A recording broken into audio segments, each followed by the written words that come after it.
This is a biology question on the heart. A lot of students find the heart a bit complicated, just from labelling and remembering all the blood vessels.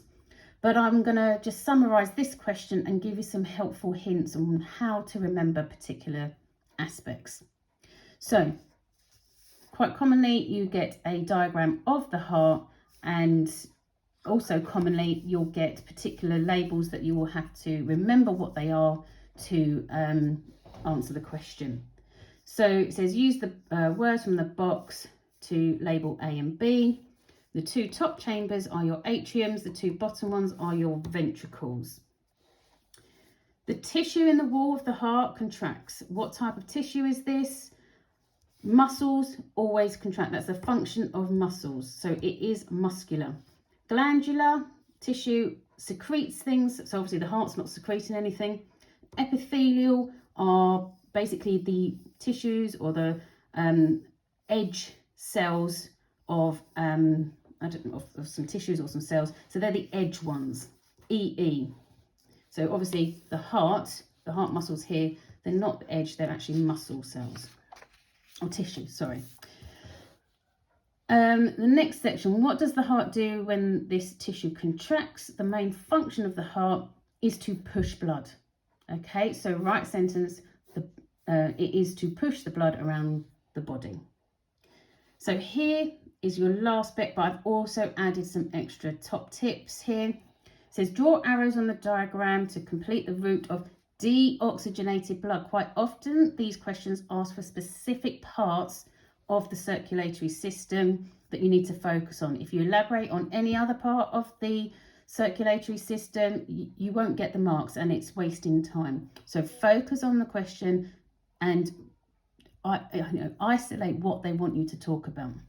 So here the red lines show that the blood comes into the right atrium, down to the right ventricle, and then out again. This is where the deoxygenated blood comes in. This comes from the body that's used up all of the oxygen. So this is all deoxygenated blood, ready to be pumped to the via the pulmonary artery to the lungs, where it gets its oxygen and becomes oxygenated, and then comes back to the heart, to the left side, via the pulmonary vein. The pulmonary word means that it's linked to the lungs. Okay, so you see anything pulmonary, that is talking about the lungs.